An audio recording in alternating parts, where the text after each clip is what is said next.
Praise God. ದೇವರು ನಮ್ಮನ್ನು ಆಶೀರ್ವದಿಸಲಿ. ಯೇಸು ಕ್ರಿಸ್ತನ ಹೆಸರಿನಲ್ಲಿ ಶುಭಾಶಯಗಳು. ದೇವರ ನಾಮಕ್ಕೆ ಮಹಿಮೆ ಉಂಟಾಗಲಿ. ನಮ್ಮ ಇಂದಿನ ಸಂದೇಶದ ಶೀರ್ಷಿಕೆ ನಮ್ಮ ದೈನಂದಿನ ಜೀವನದಲ್ಲಿ ಪ್ರೋತ್ಸಾಹದ ಅಗತ್ಯ ಮತ್ತು ಶಕ್ತಿ. ಜ್ಞಾನೋಕ್ತಿಗಳು 12:25 ನಾವು ಓದುತ್ತೇವೆ. ಕಳವಳವು ಮನಸ್ಸನ್ನು ಕುಗ್ಗಿಸುವುದು, ಕನಿಗರ ಮಾತು ಅದನ್ನು ಹಗ್ಗಿಸುವುದು. ಮನುಷ್ಯನ ಹೃದಯದಲ್ಲಿನ ಆತಂಕವು ಅವನನ್ನು ಭಾರಗೊಳಿಸುತ್ತದೆ. ಈ ಜೀವನ ಎಲ್ಲರಿಗೂ ಕಷ್ಟ. ಈ ಜೀವನ ನಮಗೆ ನಡೆಸಲು ತುಂಬ ಶಕ್ತಿ ಬೇಕಾಗಿದೆ. ನಮ್ಮ ಜೀವನದಲ್ಲಿ ಪ್ರತಿದಿನ ಒಬ್ಬರನ್ನೊಬ್ಬರು ಪ್ರೋತ್ಸಾಹಿಸುವ ಜನರು ನಮಗೆ ಬೇಕು. ನಮ್ಮ ದೊಡ್ಡ ಆಶೀರ್ವಾದವೇನೆಂದರೆ ದೇವರು ಇದನ್ನು ತನ್ನ ಮನೆ ಅಂದರೆ ಚರ್ಚಿನಲ್ಲಿ ದೇವರು ಇದು ಒದಗಿಸಿದ್ದಾನೆ. ಪ್ರತಿದಿನ ನಾವು ನಿರುತ್ಸಾಹಗೊಳ್ಳುತ್ತೇವೆ. ನಾವು ನಿರುತ್ಸಾಹಗೊಳಿಸುವುದನ್ನು ವಿಶ್ವಾಸಿಗಳಾಗಿ ಮುಂದುವರಿಸಿದರೆ, 1 ಥೆಸಲೋನಿಯದವರಿಗೆ 5:19 ಹೇಳ್ತದೆ, ನಾವು ಪವಿತ್ರಾತ್ಮವನ್ನು ದುಃಖಿಸುತ್ತೇವೆ. ಪರಿಣಾಮವಾಗಿ ನಾವು ಬಹಳಷ್ಟು ಪಾಪ ಮಾಡುತ್ತೇವೆ. ಪವಿತ್ರಾತ್ಮವನ್ನು ದುಃಖಿಸುವ ಮೊದಲ ಫಲಿತಾಂಶವೇನೆಂದರೆ ನಮಗೆ ನಮ್ಮ ಕ್ರಿಶ್ಚಿಯನ್ ಸಂತೋಷವನ್ನು ನಾವು ಕಳೆದುಕೊಳ್ಳುತ್ತೇವೆ. ಪ್ರತಿದಿನ ಒಬ್ಬರಿಗೊಬ್ಬರು ಪ್ರೋತ್ಸಾಹಿಸುವುದು ನಮಗೆ ಆಜ್ಞೆಯಾಗಿದೆ. ಇಬ್ರಿಯರಿಗೆ 3:13. ಏಕೆಂದರೆ ನಮಗೆ ಅಂತಹ ಉತ್ತೇಜನ ಬೇಕು ಎಂದು ದೇವರಿಗೆ ತಿಳಿದಿದೆ. ಬರೀ ದೇವರಿಗೆ ತಿಳಿದಿರುವುದಲ್ಲ, ಅದು ದೇವರು ನಮಗೆ ಕೊಟ್ಟಿದ್ದಾರೆ. ನಾವದು ಉಪಯೋಗಿಸಬೇಕು. ಹಲ್ಲೆಲೂಯ. ಈ ಜಗತ್ತಿನಲ್ಲಿ ನಮಗೆ ತೊಂದರೆಗಳಿವೆ ಎಂದು ಯೇಸು ದೇವರು ನಮಗೆ ಎಚ್ಚರಿಸಿದ್ದಾರೆ. ಯೋಹಾನ 16:33. ನಾವು ಬಹು ಸಂಕಟಗಳನ್ನು ತಾಳಿ ದೇವರ ರಾಜ್ಯದೊಳಗೆ ಸೇರಬೇಕೆಂದು ಪೌಲನು ಕೂಡ ಅಪೊಸ್ತಲ ಕೃತ್ಯಗಳು 14:22 ನಮಗೆ ಪ್ರೋತ್ಸಾಹನ ನೀಡುತ್ತಾ ಇದ್ದಾನೆ. ಈ ಜಗತ್ತಿನಲ್ಲಿ ಎಲ್ಲವೂ ನಮ್ಮನ್ನು ಸ್ವಾರ್ಥ ಮತ್ತು ಹತಾಶೆಯ ಕಡೆಗೆ ಕರೆಯುತ್ತದೆ. ಪಾಪವು ಸಂತೋಷವನ್ನು ಕದಿಯುತ್ತದೆ. ಭಕ್ತಿಹೀನ ಜನರು ನಮಗೆ ಒತ್ತಡವನ್ನು ನೀಡುತ್ತಾರೆ. ನಾವು ಭಕ್ತಿಹೀನ ಜನರ ಮಧ್ಯೆ ಜೀವನ ಮಾಡುತ್ತೇವೆ ಮತ್ತು ನಾವು ಕೂಡ ಭಕ್ತಿಹೀನರು. ನಾವು ವಿಶ್ವಾಸಿಗಳಾದರೂ ಭಕ್ತಿಹೀನರ ಥರ ನಾವು ವರ್ತಿಸುತ್ತೇವೆ. ಆದ್ದರಿಂದ ನಮಗೆ ತುಂಬ ಒತ್ತಡ ಉಂಟಾಗುತ್ತದೆ. ಆ ಒತ್ತಡದಿಂದ ನಮಗೆ ನಿರುತ್ಸಾಹ ಉಂಟಾಗುವುದು. ನಾವು ಸಂಬಂಧವನ್ನು ಬೆಳೆಸಲು ಕ್ರಿಸ್ತನಲ್ಲಿ ಕರೆಯಲ್ಪಟ್ಟಿದ್ದೇವೆ.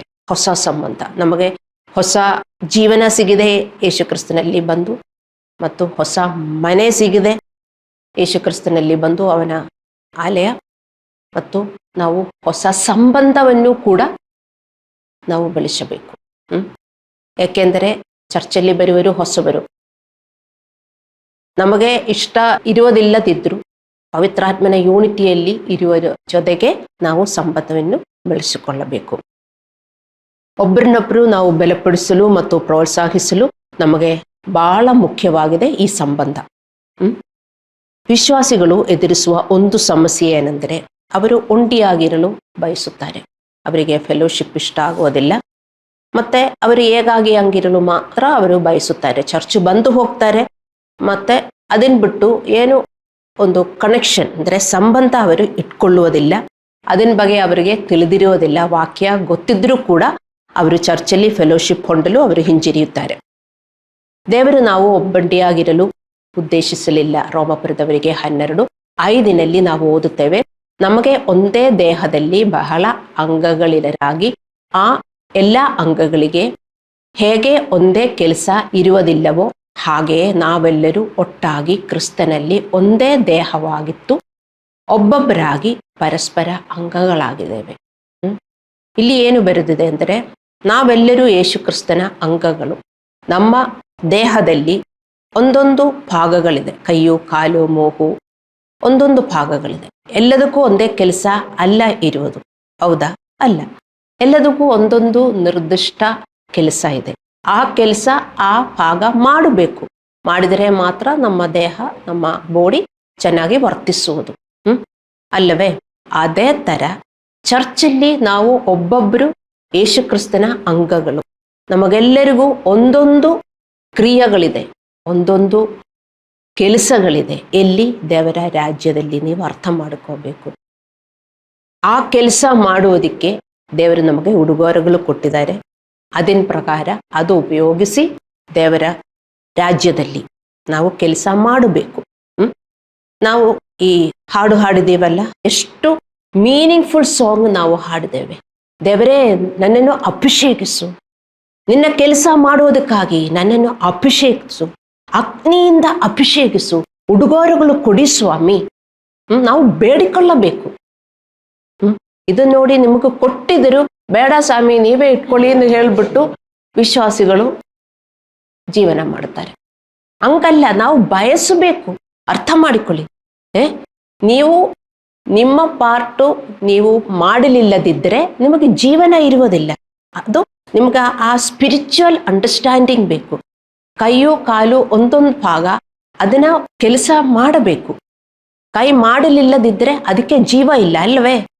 ಈ ಕೈಗೆ ಜೀವ ಇದ್ದರೆ ಕೈ ಕೆಲಸ ಮಾಡುತ್ತದೆ. ಈ ಕೈಗೆ ಜೀವ ಇಲ್ಲದಿದ್ದರೆ, ಅಲ್ಲಾಂದ್ರೆ ಯಾವುದಾದ್ರೂ ಒಂದು ಭಾಗಕ್ಕೆ ಜೀವ ಇಲ್ಲದಿದ್ದರೆ ಅದು ಕೆಲಸ ಮಾಡುವುದಿಲ್ಲ. ಅದೇ ತರ ಜೀವ ಇಲ್ಲದ ವಿಶ್ವಾಸಿಗಳು ಚರ್ಚಲ್ಲಿ ಏನು ಮಾಡುವುದಿಲ್ಲ ಅಂತ ಅರ್ಥ ಮಾಡಿಕೊಳ್ಳಿ. ಜೀವ ಇಲ್ಲದ ವಿಶ್ವಾಸಿಗಳು, ದೇವರ ಜೀವ ಕೊಟ್ಟಿದ್ದಾರೆ, ಅದು ಉಪಯೋಗಿಸಬೇಕು. ದೇವರ ಜೀವ ಕೊಟ್ಟಿಲ್ಲ ಅಂತ ನೀವು ಹೇಳಬಾರದು. ಎಲ್ಲರಿಗೂ ಉಡುಗೊರೆ ದೇವರಿಗೆ ಕೊಟ್ಟಿದ್ದಾರೆ, ಅದು ನಾವು ಉಪಯೋಗಿಸಲಿಲ್ಲದಿದ್ದರೆ ನಿಮಗೇ ಜೀವ ಇಲ್ಲ ಅಂತ ನೀವು ಅರ್ಥ ಮಾಡ್ಕೋಬೇಕು. ನಿಮಗೆ ಜೀವ ಇದ್ದರೆ ನೀವು ಅದು ಉಪಯೋಗಿಸ್ತೀರಿ ಮತ್ತು ಚರ್ಚು ಚೆನ್ನಾಗಿ ವರ್ತಿಸುತ್ತದೆ. ಹಲ್ಲೆಲೂಯಾ. ವಿಶ್ವಾಸಿಗಳಾಗಿ ನಾವು ಪರಸ್ಪರ ಸಂಪರ್ಕ ಹೊಂದಲು ಉದ್ದೇಶಿಸಿದ್ದೇವೆ. ನಾವು ಸರಿಯಾಗಿ ಕಾರ್ಯನಿರ್ವಹಿಸಲು ಪರಸ್ಪರ ಅಗತ್ಯವಿದೆ. ನಮ್ಮ ಜೀವನ ಹೋರಾಟಗಳನ್ನು ನಿಭಾಯಿಸಲು ನಮಗೆ ಪರಸ್ಪರ ಶಕ್ತಿ ಬೇಕು. ನಾವು ಅದನ್ನು ಪರಸ್ಪರ ಪಡೆಯಬೇಕು.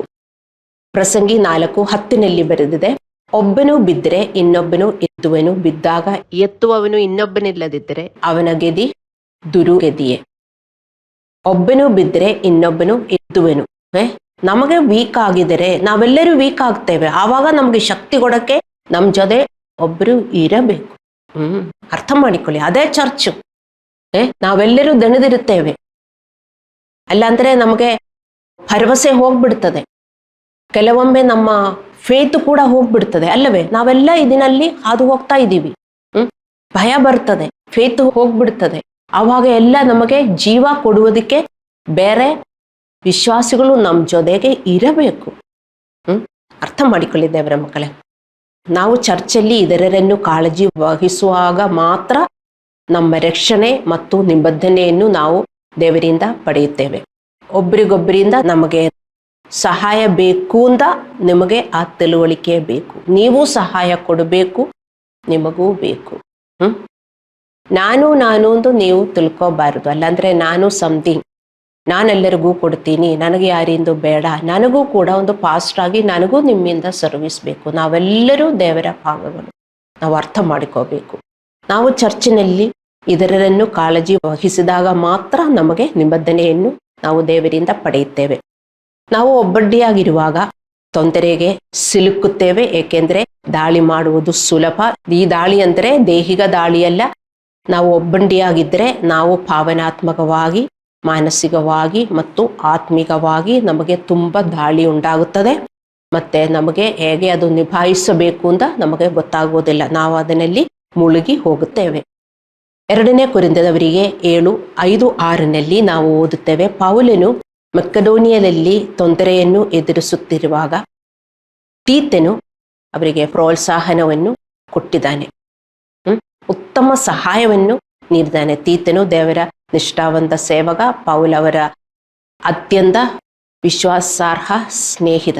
ಅದೇ ಥರ ನಮಗೆ ಸ್ನೇಹಿತರು ಚರ್ಚಲ್ಲಿ ಇರಬೇಕು. ನಮ್ಮನ್ನ ಹೆಲ್ಪ್ ಮಾಡುವುದಕ್ಕೆ, ನಾವು ಬಿದ್ದರೆ ಅವರು ಬಂದು ನಮ್ಮನ್ನು ಎಬ್ಬಿಸಬೇಕು. ಹಲ್ಲೆಲೂಯಾ. ನೀವು ಇದರ ಬಗ್ಗೆ ತುಂಬಾ ಸ್ಪಷ್ಟವಾಗಿರಬೇಕು. ಪಾದ್ರಿಗಳು ಸೇರಿದಂತೆ ನೋಡು, ಪೌಲನು ಇಲ್ಲಿ ಬರೆದಿದ್ದಾರೆ, ನಾನು ಮಕೆದೋನಿಯದಲ್ಲಿ ತುಂಬಾ ತೊಂದರೆಯಲ್ಲಿ ಇದ್ದಾಗ ನನ್ನ ಸ್ನೇಹಿತ ತೀತನು ಬಂದು ನನಗೆ ಸಹಾಯ ಮಾಡಿದ್ದಾನೆ ಅಂತ. ಸೊ ನೀವಿದು ಅರ್ಥ ಮಾಡಿಕೋಬೇಕು. ಪಾತ್ರಿಗಳು ಸೇರಿದಂತೆ ನಮಗೆಲ್ಲರಿಗೂ ಇದರಿಂದ ಸಹಾಯ, ಪ್ರೋತ್ಸಾಹನ ಮತ್ತು ಪ್ರಾರ್ಥನೆಯನ್ನು ಅಗತ್ಯವಾಗಿದೆ. ನಮ್ಮ ಸವಾಲಿನ ಸಮಯದಲ್ಲಿ ನಮ್ಮನ್ನು ಪ್ರೋತ್ಸಾಹಿಸಲು ಮತ್ತು ಕಾಳಜಿ ವಹಿಸಲು ಒಳ್ಳೆಯ ಚರ್ಚ್ ಸ್ನೇಹಿತರು, ಆಧ್ಯಾತ್ಮಿಕ ಸ್ನೇಹಿತರು ನಮಗೆ ಬೇಕು. ನೀವು ಅವರನ್ನು ಹುಡುಕಿ ಅವರ ಜೊತೆಗಿರಬೇಕು. ಅರ್ಥ ಮಾಡಿಕೊಳ್ಳಿ. ಹಲ್ಲೆಲೂಯಾ. ಜ್ಞಾನೋಕ್ತಿಗಳು 27:9 ಹೇಳುತ್ತದೆ, ತೈಲಗಳು ಸುಗಂಧ ದ್ರವ್ಯಗಳು ಹೇಗೋ ಮಿತ್ರನ ಭಾಷಣೆಯಿಂದ ಅನುಭವಕ್ಕೆ ಬರುವ ಸ್ನೇಹ ರಸವು ಹಾಗೇ ಮನೋಹರ. ಅಂದರೆ ಅಂತಹ ಆತ್ಮೀಯ ಸ್ನೇಹಿತರು ನಮ್ಮ ಜೀವನದಲ್ಲಿ ಬೇಕು. ಅದು ನಮಗೆ ಅನೋಯಿಂಟಿಂಗ್ ತರ ಇರುತ್ತದೆ, ಎಣ್ಣೆಯನ್ನು ಅಭಿಷೇಕಿಸುವಂತಿದೆ ಮತ್ತು ನಮ್ಮ ಜೀವನಕ್ಕೆ ಸಂತೋಷವನ್ನು ತರುತ್ತದೆ. ನಿಮಗೆ ಒಳ್ಳೆಯ ಆತ್ಮೀಯ ವಿಶ್ವಾಸಿಗಳು, ಆತ್ಮೀಯ ಸ್ನೇಹಿತರು ಚರ್ಚಲ್ಲಿ ಇದ್ದರೆ ಅದು ಯಾವಾಗಲೂ ಅವರಿಂದ ನಿಮಗೆ ಸಂತೋಷ ಸಿಗುತ್ತದೆ. ಅರ್ಥ ಮಾಡಿಕೊಳ್ಳಿ. ಇನ್ನೊಂದು ಬಾರಿ ನಾನು ಇದು ಓದ್ತೀನಿ. ಜ್ಞಾನೋಕ್ತಿಗಳು 27:9. ತೈಲಗಳು ಸುಗಂಧ ದ್ರವ್ಯಗಳು ಹೇಗೋ ಮಿತ್ರನ ಸಂಭಾಷಣೆಯಿಂದ ಅನುಭವಕ್ಕೆ ಬರುವ ಸ್ನೇಹ ರಸವು ಹಾಗೆ ಮನೋಹರ. ರೋಮಪುರದವರಿಗೆ 12:16 ಇದರಲ್ಲಿ ನಾವು ಓದ್ತೇವೆ, ನಿಮ್ಮ ಒಳಗೆ ಏಗ ಮನಸ್ಸುಳ್ಳವರಾಗಿರ್ರಿ, ದೊಡ್ಡಸ್ತಿಗ ಮೇಲೆ ಮನಸ್ಸಿಡದೆ ದೀನರ ಸಂಗಡ ಬೆಳಿಕೆಯಾಗಿರಿ, ನಿಮ್ಮನ್ನು ನೀವೇ ಬುದ್ಧಿವಂತರನ್ನು ಎಣ್ಣಿಸಿಕೊಳ್ಳಬೇಡ್ರಿ. ಅಂದರೆ ವಿಶ್ವಾಸಿಗಳು ಅವರನ್ನು ತಾವೇ ಬುದ್ಧಿವಂತರನ್ನು ಎನ್ನಿಸಿಕೊಳ್ಳುತ್ತಾರೆ. ಅದಕ್ಕೆ ಈ ವಾಕ್ಯ ಬರೆದಿರುವುದು ಅಲ್ಲವೇ? ಅಲ್ಲ, ವಿಶ್ವಾಸಿಗಳೆಲ್ಲರೂ ಬಂದು ವಿನಮ್ರತೆಯಿಂದ ಜೀವನ ಮಾಡುತ್ತಾರೆ ಅಂದರೆ ಈ ವಾಕ್ಯ ಸೇರಿಸಬೇಕಾಗಲಿಲ್ಲ. ವಿಶ್ವಾಸಿಗಳು ಏನು ಮಾಡ್ತಾರೆ? ಏನಾದರೂ ದೇವರು ಉಡುಗೊರೆ ಕೊಟ್ಟಿದ್ರೆ ಅದರಿಂದ ಅವರೇನಾದರೂ ನೋಡಿದರೆ ಅವರೇನು ತಿಳ್ಕೊಳ್ಳುತ್ತಾರೆ? ಅವರು ದೊಡ್ಡವರು, ನಾನು ದೇವರಿಗೆ ತುಂಬಾ ಹತ್ರವಾಗಿದ್ದೀನಿ, ಅದಕ್ಕೆ ದೇವರು ಇಷ್ಟೊಂದು ಉಡುಗೊರೆ ಕೊಟ್ಟಿರುವುದು, ನಾನು ಕಣ್ಣು ಮುಚ್ಚಿದ್ರೆ ನನಗೆಲ್ಲ ಗೊತ್ತಾಗುತ್ತದೆ, ದೇವರಿಂದ ಎಲ್ಲ ನೋಡಬಹುದು ಅಂದೆಲ್ಲ ಕೆಲವರಿಗೆ ತುಂಬಾ ಅಹಂಕಾರ ಬಂದ್ಬಿಡ್ತದೆ. ಮತ್ತೆ ಇಲ್ಲಿ ಏನು ಹೇಳ್ತಾ ಇದೆ? ನಿಮ್ಮೊಳಗೆ ಏಕ ಮನಸ್ಸುಳ್ಳವರಾಗಿ ದೊಡ್ಡಸ್ತಿಗೆ ಮೇಲೆ ಮನಸ್ಸಿಡದೆ ದೀನರ ಸಂಕಟ, ದೀನರಂದರೆ ವಿನಮ್ರರು, ದೀನರ ಸಂಕಟ ಬೆಳಕೆಯಾಗಿರಿ, ನಿಮ್ಮನ್ನು ನೀವೇ ಬುದ್ಧಿವಂತರೆಂದು ಎಣ್ಣಿಸಿಕೊಳ್ಳಬೇಡ. ನೀವು ವಿನಮ್ರ ಮತ್ತು ಕ್ರಿಸ್ತನಲ್ಲಿ ಬೆಳೆಯುತ್ತಿರುವ ವಿಶ್ವಾಸಿಗಳ ಫೆಲೋಶಿಪ್ ಅಲ್ಲಿ ಇರಬೇಕು. ಫೆಲೋಶಿಪ್ ನೀವು ಹೊಂದಿರಬೇಕು. ಮತ್ತು ಚರ್ಚ್ ಸದಸ್ಯರು ಈ ಸತ್ಯವನ್ನು ಅರ್ಥ ಮಾಡಿಕೋಬೇಕು. ಪಾದ್ರಿ ನಿಮ್ಮನ್ನು ಕಾಳಜಿ ವಹಿಸುತ್ತಾರೆ, ಅದೇ ತರ ಪಾದ್ರಿಗೂ ನೀವು ಕಾಳಜಿ ವಹಿಸಬೇಕು. ಹೇಗೆ? ಪ್ರೀತಿ ಕೊಟ್ಟು ಮತ್ತು ತುಂಬಾ ನೀವು ಅವರಿಗೋಸ್ಕರ ಪ್ರಾರ್ಥನೆ ಮಾಡಬೇಕು. ಪಾದ್ರಿಗೆ ಈ ಸಹಾಯವನ್ನು ನೋಡಿ ನಾವು ಇಲ್ಲಿ ಓದಿದ್ದೇವೆ, ಪೌಲನಿಗೆ ಹೇಗೆ ತೀತನು ಸಹಾಯ ಮಾಡಿದೆ ಅಂತ.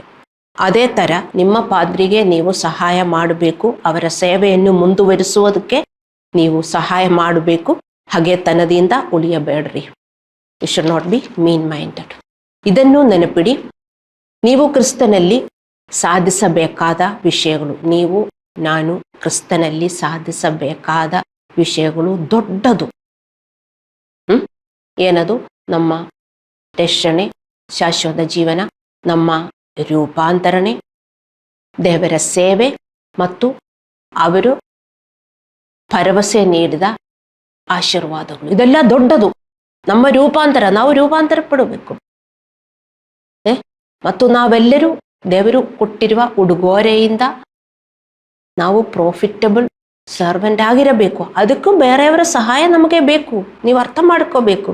ನೀವು ಬೇರೆಯವರಿಂದ ಪ್ರಾರ್ಥನೆ ಕೇಳಿಕೊಳ್ಳಬೇಕು. ನೋಡಿ, ನಾನು ಇವಾಂಜಲಿಸಂ ಹೋಗ್ತಾ ಇದ್ದೀನಿ, ನನಗೆ ಯಾರನ್ನೂ ಸಿಗ್ತಾ ಇಲ್ಲ, ನೀವು ಪ್ರಾರ್ಥಿಸಿ, ನನ್ನನ್ನು ದೇವರು ಉಪಯೋಗಿಸಲಿ. ಒಬ್ಬರಿಗೊಬ್ಬರು ನೀವು ಪ್ರಾರ್ಥನೆ ಮಾಡಬೇಕು. ಅರ್ಥ ಮಾಡಿಕೊಳ್ಳಿ. ಇನ್ನೊಂದು ಸತ್ಯ, ನಾವು ನಮ್ಮ ಆಧ್ಯಾತ್ಮಿಕ ಜೀವನದಲ್ಲಿ ಪ್ರಗತಿ ಹೊಂದಾಗ ಮಾತ್ರ ನಾವು ನಮ್ಮ ಭೌತಿಕ ಜೀವನದಲ್ಲಿ ಪ್ರಗತಿ ಹೊಂದುತ್ತೇವೆ. ಇದೆಲ್ಲ ನಮಗೆ ಬೇಕು. ಏನು? ನಮ್ಮ ರೂಪಾಂತರ, ನಾವು ಪ್ರಾಫಿಟಬಲ್ ಸರ್ವೆಂಟ್ ಆಗಿರಬೇಕು. ಇದಕ್ಕೆಲ್ಲ ನಮಗೆ ಬೇರೆಯವರ ಸಹಾಯ ಬೇಕು. ನೀವು ಒಂಬಡ್ಡಿಯಾಗಿದ್ದರೆ ನಿಮಗೆ ಏನು ಮಾಡೋಕ್ಕಾಗಲ್ಲ. ಬೇರೆಯವರ ಸಹಾಯ ಬೇಕು. ಅದು ಇನ್ನೊಬ್ಬರ ಜೊತೆ ಇರಬೇಕಂದ್ರೆ ಅದಕ್ಕೆ ನಿಮಗೆ ವಿನಮ್ರತೆ ಬೇಕು ಅಲ್ಲವೇ? ಒಬ್ರಿಗೊಬ್ರು ಹೋಗೋದಿಕ್ಕೆ ನಮ್ಮ ಪ್ರೈಡು, ಈಗೋ ಎಲ್ಲ ಅನುಮತಿಸುವುದಿಲ್ಲ.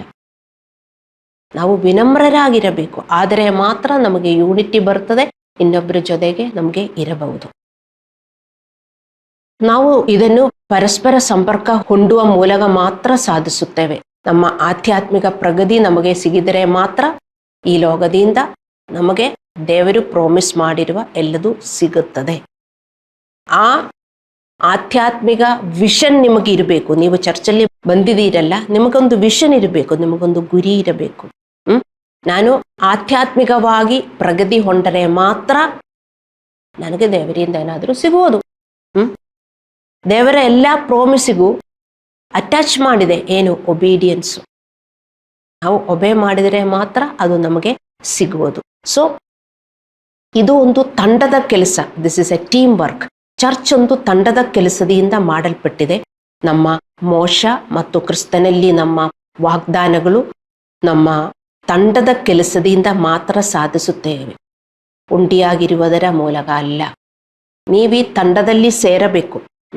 ಚರ್ಚಿನ ಯಶಸ್ಸು ಮತ್ತು ಪ್ರತಿಯೊಬ್ಬರ ವಿಶ್ವಾಸಿಯ ಯಶಸ್ಸು ತಂಡದ ಕೆಲಸದಲ್ಲಿದೆ. ತಂಡದ ಕೆಲಸ ಎಷ್ಟು ಪ್ರಬಲವೋ ಅಷ್ಟು ಚರ್ಚ್ ಪ್ರಬಲವಾಗಿರುತ್ತದೆ ಮತ್ತು ಪ್ರಗತಿಯನ್ನು ಹೊಂದುತ್ತದೆ. ನೀವು ತಂಡದ ಕೆಲಸದಲ್ಲಿದ್ದರೆ ನಿಮ್ಮ ವೈಯಕ್ತಿಕ ಜೀವನವನ್ನು ಬಲವಾಗಿರುತ್ತದೆ ಮತ್ತು ಪ್ರಗತಿಯನ್ನು ಹೊಂದಿರುತ್ತದೆ. This is A team work. ನೀವು ಆ ಟೀಮ್ ವರ್ಕಲ್ಲಿ ಜಾಯಿನ್ ಆಗಬೇಕು. ಅಂದರೆ ಯಾರು ರೂಪೀಕರಿಸೋದಿಲ್ಲ, ನೀವು ಅರ್ಥ ಮಾಡ್ಕೋಬೇಕು. ನೀವು ಅದು ಕಂಡಿಡಿದು ನೀವು ದೇವರಲ್ಲಿ ಬೆಳೆಯುವ ವಿಶ್ವಾಸಿಗಳ ಜೊತೆಗೆ ನೀವು ಇರಬೇಕು. ನಿಮಗೆ ಯಾರಾದರೂ ಒಬ್ಬರು ಬೇಕು. ನೀವು ಬಿದ್ದಾಗ ಎಬ್ಬಿಸುವುದಕ್ಕೆ ಒಬ್ಬರು ಬೇಕು. ಬೀಳುವುದು ಇನ್ನೊಬ್ಬರು ನೋಡಬೇಕು. ನೀವು ಇನ್ನೊಬ್ಬರ ಜೊತೆ ಇದ್ದರೆ ತಾನೇ ಇನ್ನೊಬ್ಬರು ನೋಡುವುದು. ಇಲ್ಲದಿದ್ದರೆ ಹೆಂಗೆ ನೋಡಕ್ಕಾಗತ್ತೆ? ನೀವು ಒಬ್ಬಡ್ಡಿಯಾಗಿದ್ದರೆ ನೀವು ಬಿದ್ದರೆ ಯಾರಿಗೂ ನೋಡಕ್ಕಾಗಲ್ಲ. ಮತ್ತು ಬೇರೆಯವರ ಸಹಾಯನೂ ನೀವು ಅಕ್ಸೆಪ್ಟ್ ಮಾಡುವುದಕ್ಕೂ ತಯಾರಾಗಿರಬೇಕು. ಕೆಲವರಿಗೆ ಆ ಸಹಾಯ ಬೇಡ. ನಾನು ಒಬ್ಬಂಟಿಯಾಗಿರ್ತೀನಿ. Some people don't want the help of others. They are different. ಹಂಗಿರಬಾರದು. ನೀವು ವೈಯಕ್ತಿಕ ಜೀವನವನ್ನು ಬಲವಾಗಿರುವ ಥರ ನಾವು ಪ್ರಗತಿಯನ್ನು ಹೊಂದಿರುತ್ತೇವೆ. ಇಬ್ರಿಯರಿಗೆ 3:13 ನಾವು ಓದುತ್ತೇವೆ, ನಮ್ಮಲ್ಲಿ ಒಬ್ಬರನ್ನಾದರೂ ಪಾಪದಿಂದ ಮೋಸ ಹೋಗಿ ಕಠಿಣರಾಗದಂತೆ ಈ ಹೊತ್ತು ಎಂಬ ಕಾಲವೂ ಇರುವ ತನಕ ಪ್ರತಿನಿತ್ಯವೂ ಒಬ್ಬರನ್ನೊಬ್ಬರು ಎಚ್ಚರಿಸಿ. ಇದು ದೇವರ ಮಕ್ಕಳಿಗೆಲ್ಲ ಕೊಟ್ಟಿರುವ ಆಜ್ಞೆ.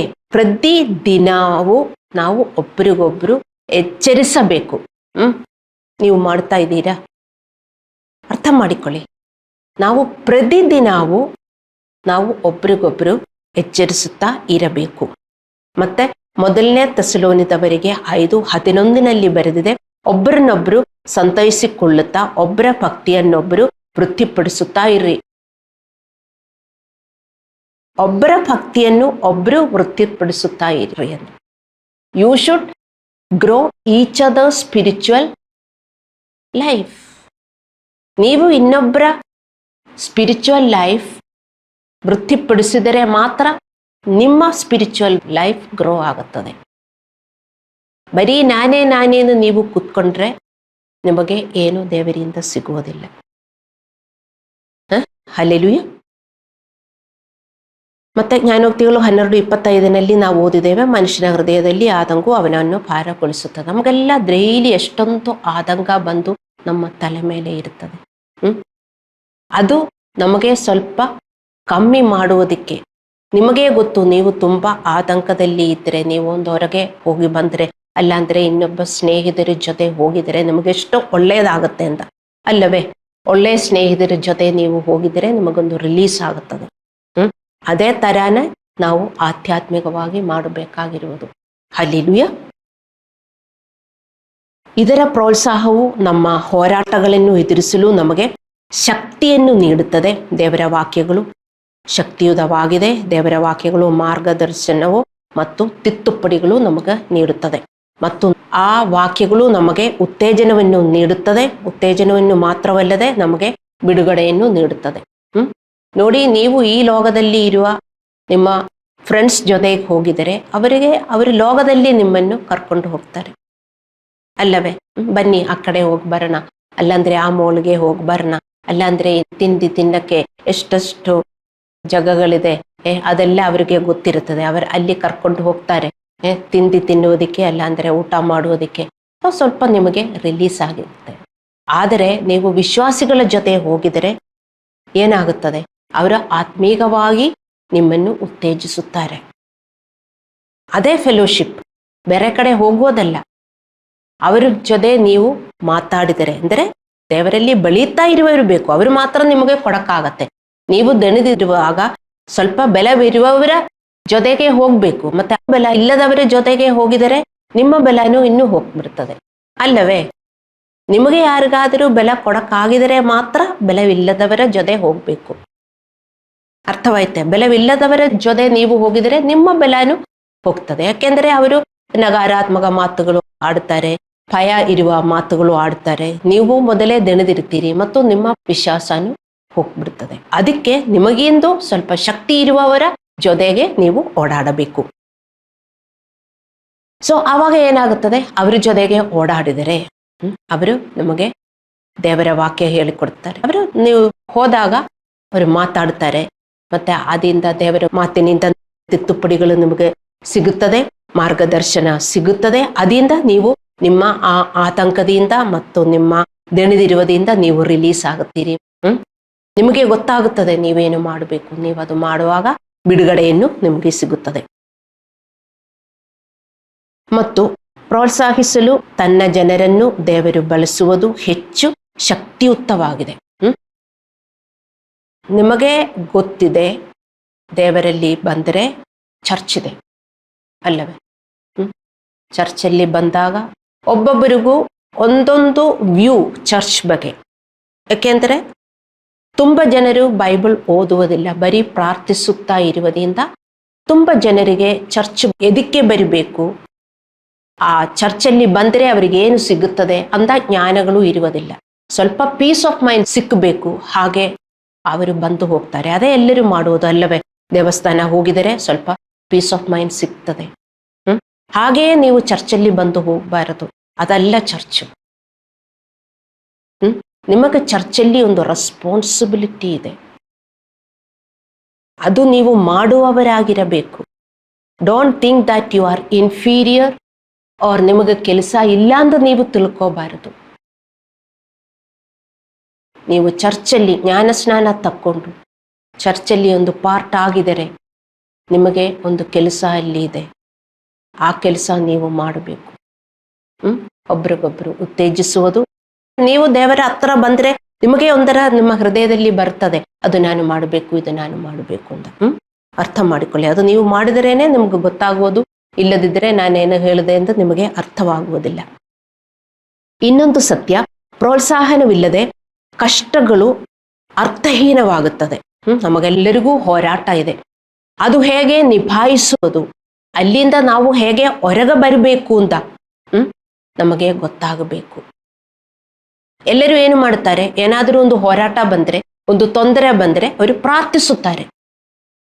ವಿಶ್ವಾಸಿಗಳಾಗಿ ಬರೀ ಪ್ರಾರ್ಥನೆ ಮಾಡುವುದಲ್ಲ, ನಾವು ವರ್ತಿಸುವುದು ಇರುತ್ತದೆ. ಅರ್ಥ ಮಾಡಿಕೊಳ್ಳಿ. ಯಾಕೋಬನು 1:2-4 ಹೇಳುತ್ತದೆ, ನಾವು ಅನೇಕ ಕಷ್ಟಗಳನ್ನು ಎದುರಿಸುವಾಗ ಅದನ್ನು ಸಂತೋಷವೆಂದು ಪರಿಗಣಿಸಲು, ಏಕೆಂದರೆ ನಮ್ಮ ಕಷ್ಟಗಳು ದೈವಿಕ ಪಾತ್ರವನ್ನು ನಿರ್ಮಿಸಲು, ತಾಳ್ಮೆಯನ್ನು ಉತ್ಪಾದಿಸಲು ನಮ್ಮ ನಂಬಿಕೆಯನ್ನು ಪರೀಕ್ಷಿಸುತ್ತವೆ. ಇದೇ ಬೈಬಲಲ್ಲಿ ಹೇಳೋದು. ಬೈಬಲ್ ಏನು ಹೇಳುತ್ತದೆ, ನಾವು ಹೋರಾಟದಲ್ಲಿ ಹೋಗುವಾಗ ಕಷ್ಟ, ತುಂಬ ಕಷ್ಟ, ನಮಗೇ ಗೊತ್ತಿಲ್ಲ ಅದು ಹೇಗೆ ನಾವು ನಿಭಾಯಿಸಬೇಕು ಅಂತ. ಆವಾಗ ಬೈಬಲ್ ಹೇಳುತ್ತದೆ ಅದು ತುಂಬ ಸಂತೋಷ ಎಂದು ಎಣ್ಣಿಸಿಕೊಳ್ಳಿ. ಹೆಂಗೆ ಆಗತ್ತೆ ನೀವೇ ಹೇಳಿ? ನಿಮ್ಮ ಕಷ್ಟದಲ್ಲಿ ಅದು ಸಂತೋಷ ಎಂದು ಎಣ್ಣಿಸುವುದಕ್ಕೆ ಮನುಷ್ಯರ ಬುದ್ಧಿಯಿಂದ ನಮಗೆ ಆಗುವುದಿಲ್ಲ. ಆಗತ್ತಾ? ಇಲ್ಲ. ಕಷ್ಟ. ಅದನ್ನ ತಿಳುವಳಿಕೆ ನಮಗೆ ಬೇಕು. ಅದು ಬೈಬಲ್ ಓದಿ ಆ ಜ್ಞಾನ ನಮಗೆ ಬಂದರೆ ಮಾತ್ರನೇ ನಮಗೆ ಅದು ಹಂಗೆ ವರ್ತಿಸೋದಕ್ಕಾಗತ್ತೆ. ಅದು ನಮ್ಮ ವಿಶ್ವಾಸದ ಪರೀಕ್ಷೆ. ಆವಾಗ ನಾವೇನು ಮಾಡಬೇಕು? ನಾವು ಗೊಣಗಾಡುವುದಲ್ಲ, ನಾವು ಭಯಪಡುವುದಲ್ಲ, ಆತಂಕ ಪಡುವುದಲ್ಲ, ಕೋಪಗೊಳ್ಳುವುದಲ್ಲ. ಇದೆಲ್ಲ ನಮಗೆ ಬರ್ತದೆ. ಒಂದು ಸಮಸ್ಯೆ ಬಂದಾಗ ಏನು ಮಾಡಬೇಕು ಎಂದು ಗೊತ್ತಾಗಲ್ಲ. ನಾವು ತುಂಬ ಸಮಸ್ಯೆಗಳ ಮಧ್ಯದಲ್ಲಿ ಇರುತ್ತೇವೆ ಅಲ್ಲವೇ? ಮತ್ತೆ ಈ ವಾಕ್ಯ ನಿಮಗೆಲ್ಲ ಗೊತ್ತಿದೆ, ಆದರೂ ಈ ವಾಕ್ಯದ ಪ್ರಕಾರ ವರ್ತಿಸುವುದಕ್ಕೆ ನಿಮಗೆಷ್ಟು ಕಷ್ಟವಾಗುತ್ತದಂತ ನಿಮಗೇ ಗೊತ್ತು. ಕಷ್ಟ ಬಂದರೆ ಸಂತೋಷ ಎಂದು ಎಣ್ಣಿಸಿಕೊಳ್ಳರಿ ಎಂದು. ಏಕೆಂದರೆ ಅದು ವಿಶ್ವಾಸದ ಪರೀಕ್ಷೆಯಾಗಿ ನೀವು ತಾಳ್ಮೆಯನ್ನು ಹೊಂದಿರಬೇಕು. ಅದು ನಾವು ಒಬ್ಬರಿಗೊಬ್ಬರು ಹೇಳಿಕೊಟ್ಟು ಎಚ್ಚರಿಸಬೇಕು. ಅರ್ಥ ಮಾಡಿಕೊಳ್ಳಿ. ನೀವು ಮಾಡಬೇಕು. ನೀವು ಮಾಡಿದರೆ ನಿಮಗೆ ಅರ್ಥವಾಗುತ್ತದೆ. ಅದರಿಂದ ದೇವರು ಎದ್ದು ಬರ್ತಾರೆ. ಹೌದು, ನಮಗೊಂದು ಪ್ರಾಬ್ಲಮ್ ಇದೆ, ನಾವು ಸಂತೋಷ ಪಡಬೇಕು. ಆವಾಗ ನೋಡಿ ಏನು ದೇವರು ಹೇಳ್ತಾರೆ, ಹೌದು ನೀವು ಏನೇ ತೊಂದರೆಯಲ್ಲಿ ನೀವಿದ್ರು, ಯಾವ ತೊಂದರೆಯಲ್ಲಿ ನೀವು ಹೋಗಿದ್ರು, ಎಷ್ಟೇ ಕಷ್ಟವಾದರೂ ನೀವು ಜಸ್ಟ್ ಇಮ್ಯಾಜಿನ್, ದೇವರೇನು ಹೇಳ್ತಾರೆ, ತುಂಬಾ ಸಂತೋಷದಿಂದ ಎಣ್ಣಿಸಿಕೊಳ್ಳರಿ. ಆಗತ್ತಾ? ನೀವು ಆಗಬೇಕು. ಈ ವಾಕ್ಯ ಆವಾಗ ನಿಮ್ಮ ಬ್ರೈನಲ್ಲಿ ಬರಿಬೇಕು. ಇದು ನನ್ನ ನಂಬಿಕೆಯ ಪರೀಕ್ಷೆ. ಆವಾಗ ಎಲ್ಲ ನಮಗೆ ಕ್ವಶನ್ಸ್ ಬರ್ತದೆ. ಹೇಗೆ ಇದು ನಂಬಿಕೆಯ ಪರೀಕ್ಷೆ? ಇಲ್ಲ, ಕಣ್ಣು ಮುಚ್ಚಿಕೊಂಡು ನಿಮಗೆ ಒಬೆ ಮಾಡಕ್ಕಾಗಿದರೆ ನೀವು ದೇವರನ್ನು ಅಲ್ಲಿ ನೋಡ್ತೀರಿ. ಅರ್ಥವಾಯ್ತೆ? ನೀವು ಹಾಗೆ ಮಾಡಬೇಕು, ಭಯಪಡಬಾರದು. ಭಯಪಡಕ್ಕೆ ಇರುವ ಎಲ್ಲ ಬರ್ತದೆ, ಆದರೂ ನೀವು ನಿಮ್ಮ ಹೃದಯವನ್ನು ಸಾಂತ್ವನಗೊಳಿಸಿ ಪೀಸ್ ಮಾಡಿಕೊಂಡು ದೇವರನ್ನು ನಂಬಿ ನೀವು ಪ್ರಾರ್ಥಿಸುತ್ತಾ ಇದ್ದರೆ, ದೇವರೇ ಧನ್ಯವಾದ, ಹಿಂಗೆಲ್ಲ ಬಂದಿದೆ, ಆದರೂ ನನಗೆ ಗೊತ್ತು ನಿಮಗೆ ಬಿಡುಗಡೆ ಕೊಡಕ್ಕಾಗಿದೆ. ನನ್ನ ಕಣ್ ಮುಂದೆ ನೋಡಿದರೆ ನನಗೆ ಬಿಡುಗಡೆ ಇಲ್ಲ, ಮತ್ತೆ ನೀವು ಬಿಡುಗಡೆ ಕೊಡುತ್ತೀರಿ. ನಮ್ಮ ಹೃದಯದಲ್ಲಿ ಪ್ರಾರ್ಥಿಸುತ್ತಾ ಇರಬೇಕು. ಆವಾಗ ನಮ್ಮ ಹೃದಯದಲ್ಲಿ ಆತಂಕ ಬರುವುದಿಲ್ಲ, ಭಯ ಬರುವುದಿಲ್ಲ, ಕೋಪ ಬರುವುದಿಲ್ಲ, ಗೊಣಗಾಡುವುದು ಬರುವುದಿಲ್ಲ. ಇದೆಲ್ಲ ಬಂದ್ರೆ ಇನ್ನೊಬ್ಬರು ಬರ್ತಾರೆ ನಮ್ಮ ಜೊತೆಗೆ, ಪಿಶಾಚಿ. ಆದರೆ ನಾವು ಇದೆಲ್ಲ ಕಂಟ್ರೋಲ್ ಮಾಡಿಕೊಂಡು ಈ ವಾಕ್ಯದ ಪ್ರಕಾರ ನಾವು ವರ್ತಿಸಿದರೆ ದೇವರ ಕೈಯನ್ನು ನಾವು ನೋಡ್ತೇವೆ. ದೇವರ ಅಲ್ಲಿ ನಿಮಗೇನೇ ಪ್ರಾಬ್ಲಮ್ ಇದ್ರೂ ದೇವರ ಅಲ್ಲಿ ವರ್ತಿಸುತ್ತಾರೆ. ದೇವರ ಮಕ್ಕಳೇ, ಅರ್ಥ ಮಾಡಿಕೊಳ್ಳಿ. ಇದು ನೀವು ಪರ್ಸನಲ್ ಆಗಿ ಮಾಡಿ ಒಬ್ರಿಗೊಬ್ರು ಎಚ್ಚರಿಸುತ್ತಾ ಇರಬೇಕು. ಇದೇ ಚರ್ಚ್. ಇದು ನಾನು ಎಷ್ಟು ಎಚ್ಚರಿಸಿದರೂ ನೀವಿನ್ನೂ ಮಾಡುತ್ತಾ ಇಲ್ಲ ಅಂದರೆ, ಎಕ್ಸಡಸ್ 14:14 ಏನು ಹೇಳುತ್ತದೆ? Be still, I will fight for you. ನಮಗೇನೇ ಬಂದ್ರು ಬಿ ಸ್ಟಿಲ್, ಪೀಸ್ಫುಲ್ ಆಗಿರಿ. ನಮಗೆ ಯಾವಾಗ ನಮ್ಮ ಹೃದಯದಲ್ಲಿ ಪೀಸ್ ಬರ್ತದೋ ಆವಾಗ ದೇವರು ಎದ್ದು ಬರ್ತಾರೆ. ನೀವು ಮಾಡ್ರಿ, ಮಾಡಿಬಿಟ್ಟು ನಿಮಗೆ ಟೆಸ್ಟಿಮನಿ ಉಂಟಾಗಲಿ. ಆ ಟೆಸ್ಟಿಮನಿಯಿಂದ ಒಬ್ಬರಿಗೊಬ್ಬರು ನೀವು ಡಿಸೈಪಲ್ ಮಾಡ್ರಿ. ಇದೇ ಚರ್ಚ್, ಇದೇ ಚರ್ಚ್. ಮತ್ತೆ ನೀವು ಒಂದೊಂದು ತೊಂದರೆದಲ್ಲೂ ನೀವು ದಣದು ಗೊಣಗಾಡಿ ಕೋಪಕೊಂಡು ಭಯ ಇದೆಲ್ಲ ಬಂದರೆ, ಇದೆಲ್ಲ ಬರ್ತದೆ, ಬರಲ್ಲ ಅಂತಲ್ಲ, ಅದನ್ನೆಲ್ಲ ನಾವು ಕಂಟ್ರೋಲ್ ಮಾಡಿಕೊಂಡು ದೇವರ ವಾಕ್ಯದ ಪ್ರಕಾರ ನಾವು ವರ್ತಿಸಬೇಕು. ಇದು ಮಾಡಬೇಕು. ಮಾಡಿರುವವರು ಒಬ್ಬರಿಗೊಬ್ಬರು ಎಚ್ಚರಿಸಬೇಕು, ಅವರಿಗೋಸ್ಕರ ಪ್ರಾರ್ಥಿಸಬೇಕು. ಇದೇ ಚರ್ಚ್. ಇದೆಲ್ಲ ನಿಮಗೆ ಚರ್ಚಿಂದ ಸಿಗಬೇಕು. ಚರ್ಚಲ್ಲಿ ಬಂದು ಸ್ವಲ್ಪ ಪೀಸ್ ಸಿಗೋದಕ್ಕೆ ಅಲ್ಲ. ದೇವಸ್ಥಾನ ಹೋಗಿ ಕಣ್ಣು ಮುಚ್ಚಿಕೊಂಡು ಏನಾದರೂ ಸ್ವಲ್ಪ ಪ್ರಾರ್ಥನೆ ಮಾಡಿ ಹೋಗುವ ತರ ನೀವು ಚರ್ಚಲ್ಲಿ ಬರಬಾರದು. ಚರ್ಚಲ್ಲಿ ಬಂದ್ರೆ ನಿಮಗೆ ಬಿಡುಗಡೆ ಸಿಗಬೇಕು. ನಿಮ್ಮ ರೋಗ ವಾಸಿಯಾಗಬೇಕು. ನಿಮ್ಮ ಮನೆಯಲ್ಲಿ ಇರುವ ಎಲ್ಲ ಬದಲಾವಣೆ ಉಂಟಾಗಬೇಕು. ನಿಮ್ಮ ಹಸ್ಬೆಂಡ್, ವೈಫು, ಮಕ್ಕಳು ಎಲ್ಲರೂ ಚೇಂಜ್ ಆಗಬೇಕು. ಚೇಂಜ್ ಆಗಲ್ವಾ? ಆಗತ್ತೆ. ಅದಕ್ಕೆ ನಾನು ಹೇಳುವುದು, ಒಬ್ಬರೇ ಸಾಕು. ಅವರು ವಚನ ಪ್ರಕಾರ ನಿಂತ್ಕೊಂಡ್ರೆ, ಒಬ್ಬರನ್ನೊಬ್ಬರು ಎಚ್ಚರಿಸಿದರೆ ಆ ಮನೆ ಉದ್ಧಾರವಾಗುತ್ತದೆ. ಅರ್ಥ ಮಾಡಿಕೊಳ್ಳಿ ದೇವರ ಮಕ್ಕಳೇ. ಹಲ್ಲೆಲೂಯಾ. ನಾವು ಈ ಆಧ್ಯಾತ್ಮಿಕ ಸತ್ಯವನ್ನು ಅರ್ಥ ಮಾಡಿಕೊಂಡು ಬದುಕಬೇಕು. ಯಾಕೋಬನ 1:2-4. ನಮ್ಮಲ್ಲಿ ದೈವಭಕ್ತಿ, ದೇವರ ಸದಾಚಾರ, ದೇವರ ಸೇವೆ ಹೆಚ್ಚಿದಾಗ ನಮ್ಮ ಸಮಸ್ಯೆಗಳಿಗೆ ಮುಕ್ತಿ ಸಿಗುತ್ತದೆ. ನಮ್ಮಲ್ಲಿ ಭಕ್ತಿ ಅಂದರೆ ದೇವರ ನೀತಿ ಮತ್ತು ದೇವರ ಸೇವೆ. ಇವತ್ತು ನಾವು ಹಾಡಿರುವ 3ನೇ ಹಾಡು ಎಲ್ಲರಿಗೂ ಫಾರ್ವರ್ಡ್ ಮಾಡಿ, ನೀವು ಅದು ಹಾಡುತ್ತಾ ಇರ್ರಿ. ಎಷ್ಟು ಮೀನಿಂಗ್ಫುಲ್ ಸಾಂಗ್ ಅದು. ದೇವರೇ, ಅಭಿಷೇಕಿಸು ನನ್ನನ್ನು, ಅಗ್ನಿಯಿಂದ ಅಭಿಷೇಕಿಸು, ನಿನ್ನ ಸೇವೆ ಮಾಡುವುದಕ್ಕಾಗಿ ಅಗ್ನಿಯಿಂದ ಅಭಿಷೇಕಿಸು ಸ್ವಾಮಿ. ನಾವೊಬ್ಬೊಬ್ಬರು ದೇವರ ಸೇವೆ ಮಾಡಿ ಜೀವನ ಮಾಡಬೇಕು. ನೀವು ದೇವರ ಸೇವೆ ಮಾಡಲಿಲ್ಲದಿದ್ದರೆ ದೇವರಿಂದ ಏನು ಸಿಗೋದಿಲ್ಲ ಅಂತ ಅನ್ಕೊಳ್ಳಿ. ಹಲ್ಲೆಲೂಯಾ. ಇವೆಲ್ಲವನ್ನು ಸಾಧಿಸಲು ನಮಗೆ ಪರಸ್ಪರ ಸಹಾಯ ಬೇಕು. ಅದು ಒಬ್ಬಂಟಿಯಾಗಿ ಮಾಡಕ್ಕಾಗಲ್ಲ. ಅಯ್ಯೋ, ನನಗಾ ಗಿಫ್ಟ್ ಇದೆ, ನಾನು ಇದು ಅಂತ ತುಂಬಾ ಜನರಿಗೆ ತುಂಬಾ ಹೆಮ್ಮೆ ಬಂದ್ಬಿಡ್ತದೆ.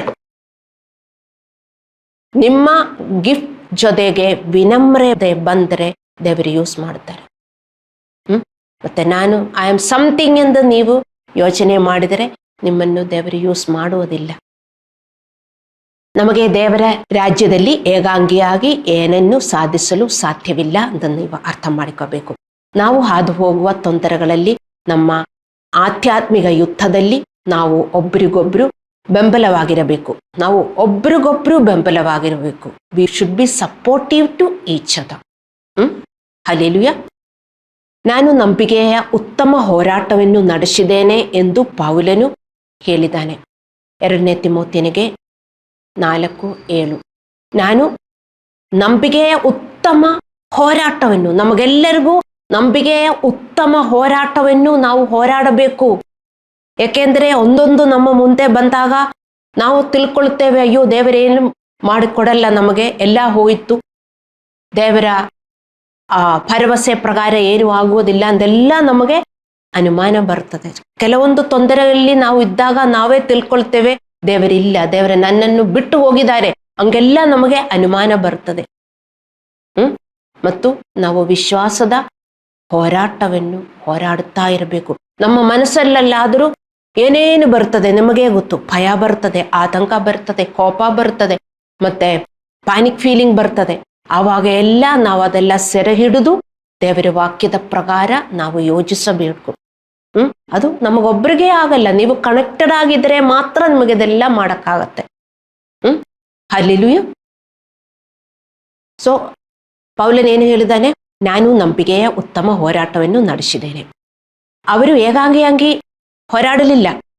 ಅವರ ಜೊತೆಗೆ ತಿಮೋತಿ ಮತ್ತು ತೀತನು ಮುಂತಾದ ಬೆಂಬಲಿಗರು ಮತ್ತು ಇತರರು ಇದ್ರು ಅಲ್ಲವೇ? ತಿಮೋತಿ ಜೊತೆಗೆ ಒಳ್ಳೆಯ ಸ್ನೇಹಿತರು ಇದ್ರು. ನಿಮಗೂ ಆತ್ಮೀಯ ಸ್ನೇಹಿತರು ಯಾವಾಗಲೂ ಇರಬೇಕು. ನಿಮಗಿಂತೂ ದೊಡ್ಡವರು, ಅವರ ಜೊತೆಗೆ ನೀವಿರಬೇಕು. ಆದರೆ ಮಾತ್ರ ಕೆಳಗಡೆ ಇರುವವರನ್ನು ನಿಮಗೆ ಎಬ್ಬಿಸಕ್ಕಾಗತ್ತೆ. ಹಲ್ಲೆಲೂಯಾ. ನಾವು ಹಾದು ಹೋಗುವ ತೊಂದರೆಗಳ ಮೂಲಕ ಸದಾಚಾರವನ್ನು ಮಾಡಲು, ಪ್ರೀತಿಸಲು ಮತ್ತು ಒಳ್ಳೆಯ ಕಾರ್ಯಗಳನ್ನು ಮಾಡುವುದಕ್ಕಾಗಿ ನಾವು ಒಬ್ಬರಿಗೊಬ್ಬರು ಪ್ರೋತ್ಸಾಹಿಸಬೇಕು ಅಂತ ಇಬ್ರಿಯರಿಗೆ 10:24-25 ಬರೆದಿದೆ. ಅದನ್ನಲ್ಲಿ ಬರೆದಿದೆ. ನಾವು ಯಾಕೆ ಸಭೆಗೆ ಕೂಡಿ ಬರುವುದು? ಅದನ್ನಲ್ಲಿ ಬರೆದಿದೆ. ಸುಮ್ಮನೆ ಒಂದು ಬಂದು 2 ಹಾಡು ಹಾಡಿ ಮತ್ತು ಏನೋ ಒಂದು ಪೀಸ್ ಆಫ್ ಮೈಂಡ್ ಸಿಕ್ತು ಅಂತ ಹೇಳಿ ಹೋಗುವುದಕ್ಕಲ್ಲ. ಆ ವಾಕ್ಯದಲ್ಲಿ ಬರೆದಿದೆ, ನಾವು ಒಬ್ರಿಗೊಬ್ರು ಪ್ರೀತಿ ಮಾಡಬೇಕು ಅಂತ ಎಚ್ಚರಿಸಬೇಕು. ನಾವು ಒಬ್ರಿಗೊಬ್ರು ಒಳ್ಳೆಯ ಕಾರ್ಯಗಳು ಮಾಡಬೇಕು ಅಂತ ಎಚ್ಚರಿಸಬೇಕು. ಪ್ರೀತಿ ಮಾಡಬೇಕು ಅಂದರೆ ನಮಗೆ ಮನೆಯಲ್ಲಿ ನಿಮಗೆ ಗೊತ್ತು ಹೇಗೆ ಆಗತ್ತೆ. ತುಂಬ ಕೆಟ್ಟವರು ಇರುತ್ತಾರೆ, ನಾವು ಕೆಟ್ಟವರು, ಅವರು ಕೆಟ್ಟವರು, ಗಲಾಟೆ ಇರುತ್ತದೆ. ಅದೆಲ್ಲ ಕಂಟ್ರೋಲ್ ಮಾಡಿ ಅವರನ್ನು ಪ್ರೀತಿಸಬೇಕು. ಅದಕ್ಕೆ ನಾವು ಪ್ರೋತ್ಸಾಹಿಸಬೇಕು. ಯಾಕೆ ನಾವು ಪ್ರೋತ್ಸಾಹಿಸಬೇಕು? ನಮಗೆ ಮಾಡಕ್ಕಾಗಲ್ಲ, ಅದಕ್ಕೆ ಪ್ರೋತ್ಸಾಹನ ಬೇಕು ಅಲ್ಲವೇ? ನಾವಿವತ್ತು ಕಳೀತಾ ಇರೋದು ಪ್ರೋತ್ಸಾಹನದ ಬಗ್ಗೆ. ನಮಗೆ ಪ್ರೋತ್ಸಾಹನ ಬೇಕು. ಸಾಯುವ ತನಕನೂ ನಮಗೆ ಪ್ರೋತ್ಸಾಹನ ಬೇಕು. ನನಗೇನು ಪ್ರೋತ್ಸಾಹನ ಬೇಡ, ನಾನು ಒಬ್ಬಂಟಿಯಾಗಿ ಇರ್ತೀನಿ ಅಂತ ನಮಗೆ ಹೇಳಕ್ಕಾಗಲ್ಲ. ಅಂದ್ರೆ ಕಷ್ಟ ಕಷ್ಟ ಅಂತ ನಮಗೆ ಅನಿಸುತ್ತದೆ. ಹಲ್ಲೆಲೂಯಾ. ಮತ್ತೆ ಗಲಾತ್ಯದವರಿಗೆ 6:2 ಹೇಳುತ್ತದೆ, ಒಬ್ಬರು ಮತ್ತೊಬ್ಬರ ಭಾರವನ್ನು ಹೊತ್ತುಕೊಳ್ಳಿ, ಹೀಗೆ ಕ್ರಿಸ್ತನ ನಿಯಮವನ್ನು ನೆರವೇರಿಸಿ. ಒಬ್ಬರು ಮತ್ತೊಬ್ಬರ ಭಾರವನ್ನು ಹೊತ್ತುಕೊಳ್ಳಿ. ನಾವು ಕಾಳಜಿ ವಹಿಸಬೇಕು. ನೀವೇನು ಚರ್ಚಲ್ಲಿ ಬಂದು ನನ್ನ ಕಾಳಜಿ ನೀವೆಲ್ಲರೂ ವಹಿಸಿ, ಅದರಿಂದ ಎಲ್ಲರೂ ಚರ್ಚಲ್ಲಿ ಬರುವುದು. ನೀವು ಚರ್ಚಲ್ಲಿ ಬಂದು ನಿಮ್ಮ ವ್ಯೂ ಚೇಂಜ್ ಆಗಬೇಕು. ಇನ್ನೊಬ್ಬರ ಕಾಳಜಿ ನೀವು ವಹಿಸಿದರೆ ಮಾತ್ರ ದೇವರು ನಿಮ್ಮ ಕಾಳಜಿ ವಹಿಸುತ್ತಾರೆ ಎಂದು ನೀವು ಅರ್ಥ ಮಾಡ್ಕೋಬೇಕು. ದೇವರ ರಾಜ್ಯದಲ್ಲಿ ಏನು ಪ್ರಿನ್ಸಿಪಲು ನೀವು ಕೊಡಬೇಕು. ಕೊಟ್ಟರೆ ಮಾತ್ರ ದೇವರು ನಿಮಗೆ ಕೊಡುತ್ತಾರೆ. ಹೌದು, ನಿಮಗೆ ಕಾಳಜಿ ಬೇಕು ದೇವರಿಂದ, ನೀವು ಬೇರೆಯವರಿಗೆ ಕೊಡುವವರಾಗಿರಬೇಕು. ಹಲ್ಲೆಲೂಯಾ. ಇದು ಮಾಡಲಿಲ್ಲದಿದ್ದರೆ ಅಂದರೆ ನೀವು ಬೇರೊಬ್ಬರಿಗೆ ಸಹಾಯ ಮಾಡಲಿಲ್ಲದಿದ್ದರೆ, ಬೇರೊಬ್ಬರಿಗೆ ನೀವು ಎಚ್ಚರಿಸಲಿಲ್ಲದಿದ್ದರೆ, ದೇವರ ಸೇವೆ ಮಾಡಲಿಲ್ಲದಿದ್ದರೆ, ಪ್ರೀತಿಯಿಂದ ನೀವು ಬೆಳೆಯಲಿಲ್ಲದಿದ್ದರೆ, ಇದನ್ನು ಮಾಡದಿದ್ದರೆ ಬೈಬಲ್ ಹೇಳುತ್ತದೆ ನೀವು ಚರ್ಚನ್ನು ನಾಶಪಡಿಸುತ್ತೀರಿ ಅಂತ. ಈ ಸತ್ಯವನ್ನು ನೀವು ಅರ್ಥ ಮಾಡಿಕೋಬೇಕು. ಈ ವಾಕ್ಯ ನಾನು ಓದ್ತೀನಿ. ಮತ್ತಾಯ 12:30 ಯೇಸುದೇವರು ಹೇಳಿದರು, ನನ್ನ ಸಂಗಡ ಇರದವನು ನನಗೆ ವಿರೋಧವಾಗಿದ್ದಾನೆ ಮತ್ತು ನನ್ನ ಸಂಗಡ ಕೂಡಿಸಿದವನು ಚದುರಿಸಿದವನಾಗಿದ್ದಾನೆ. ನನ್ನ ಸಂಗಡ ಇರದವನು ನನಗೆ ವಿರೋಧವಾಗಿದ್ದಾನೆ. ತುಂಬ ಜನರು ಚರ್ಚಲ್ಲಿ ಬರಲ್ಲ, ಅವ್ರಿಗೆ ಯೇಸು ದೇವರು ಬೇಡ. ನೀವು ತಿಳ್ಕೊಳ್ಳುತ್ತೀರಿ ಅವರು ಮಾತ್ರ ದೇವರಿಗೆ ವಿರೋಧವಾಗಿದ್ದಾರೆ ಎಂದು. ಯಾಕೆಂದ್ರೆ ಅವರು ಚರ್ಚಲ್ಲಿ ಬರ್ತಾ ಇಲ್ಲ. ಮತ್ತು ನನ್ನ ಸಂಗಡ ಕೂಡಿಸಿದವನು ಚದುರಿಸಿದವನಾಗಿದ್ದಾನೆ. If you don't gather you will scatter. ನಾವು ದೇವರಲ್ಲಿ ಬೆಳೆಯಲಿಲ್ಲದಿದ್ದರೆ, ನಾವು ಹಳೆಯವರಾಗಿ ಉಳಿದರೆ, ನಾವು ಇನ್ನೊಬ್ಬರ ಕಾಳಜಿ ವಹಿಸಲಿಲ್ಲದಿದ್ದರೆ, ಬರೀ ನನ್ನ ಕಾಳಜಿ ವಹಿಸಿ ಮಾತ್ರ ಉಳಿಕೊಂಡು ಚರ್ಚಲ್ಲಿ ಬಂದರೆ, ನೀವು ಬೇರೊಬ್ಬರಿಗೆ ಡಿಸೈಪಲ್ ಮಾಡಲಿಲ್ಲದಿದ್ದರೆ, ಏನು ಯೇಸು ದೇವರು ಹೇಳ್ತಾ ಇದ್ದಾರೆ, ನೀವು ಚರ್ಚನ್ನು ನಾಶ ಮಾಡ್ತಾ ಇದ್ದೀರಿ ಅಂತ. ಇದೇ ಸತ್ಯ. ಎಷ್ಟು ವಿಶ್ವಾಸಿಗಳು ಅವರು ಸೆಲ್ಫಿಶ್ ಆಗಿ ಜೀವನ ಮಾಡ್ತಾ ಇದ್ದಾರೆ ಅಲ್ಲವೇ? ನೀವು ಈ ವಾಕ್ಯ ಮರೆಯಬಾರದು. ಮತ್ತಾಯ 12:30 ನೀವು ಹೋಗಿ ಮೆಡಿಟೇಟ್ ಮಾಡಿ, ಆವಾಗ ನಿಮಗೆ ಗೊತ್ತಾಗುತ್ತದೆ.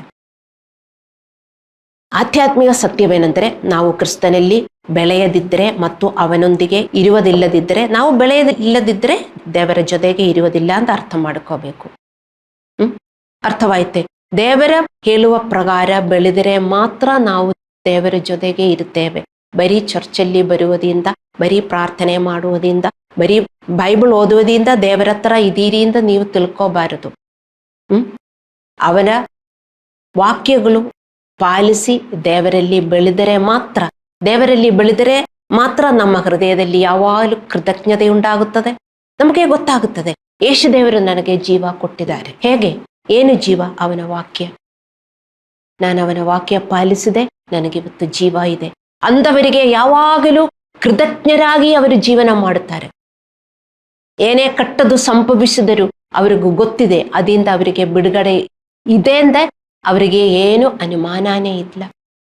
ಅನುಮಾನ ನಮಗೆ ಬರಬಾರದು. ದೇವರಲ್ಲಿ ಬೆಳೀತಾ ಇದ್ದರೆ ನಾವು ದೇವರ ಜೊತೆಗೇ ಇರ್ತೇವೆ. ಇಲ್ಲದಿದ್ದರೆ ನಾವು ದೇವರಿಂದ ದೂರ ಹೋಗ್ತೇವೆ, ನಾವು ಚರ್ಚನ್ನು ನಾಶ ಮಾಡುತ್ತೇವೆ. ಅರ್ಥ ಮಾಡ್ಕೋಬೇಕು. ಮತ್ತು ದೇವರ ರಾಜ್ಯಕ್ಕೆ ಜನರನ್ನು ಸೇರಿಸುವ, ಅಲ್ಲಾಂದ್ರೆ ಜನರನ್ನು ಬೆಳೆಸುವ, ಅದೇ ಡಿಸೈಪಲ್ಶಿಪ್. ಈ ಕೆಲಸದಲ್ಲಿ ತೊಡಗದಿದ್ದರೆ ನಾವು ಜನರನ್ನು ಅವನ ಸಾಮ್ರಾಜ್ಯದಿಂದ ಚದುರಿಸುತ್ತೇವೆ. ನೀವು ಇದರ ಬಗ್ಗೆ ಯೋಚಿಸಬೇಕು. ಪ್ರಾರ್ಥನೆಯು ನಾವು ಒಬ್ಬರನ್ನೊಬ್ಬರು ಉತ್ತೇಜಿಸುವ ಇನ್ನೊಂದು ಮುಖ್ಯ ಮಾರ್ಗವಾಗಿದೆ. ನಾವು ಪ್ರೋತ್ಸಾಹಿಸಬೇಕು. ಒಬ್ಬರನ್ನೊಬ್ಬರು ನೀವು ಭೇಟಿಯಾಗಬೇಕು, ಅಲ್ಲಾಂದರೆ ಫೋನ್ ಮೂಲಕವಾಗಲು ನೀವು ಸಂಪರ್ಕಿಸಬೇಕು. ಡೈಲಿ ಎಬ್ರಿಯರಿಗೆ 3:13 ಹೇಳ್ತದೆ, ಡೈಲಿ ನಾವು ಎಚ್ಚರಿಸಬೇಕು. ಯಾಕೆ ಡೈಲಿ ಮಾಡಬೇಕು? ಡೈಲಿ ಅಷ್ಟೊಂದು ಕಷ್ಟಗಳು ನಾವೆಲ್ಲರೂ ಹಾದು ಹೋಗ್ತಾ ಇದ್ದೇವೆ.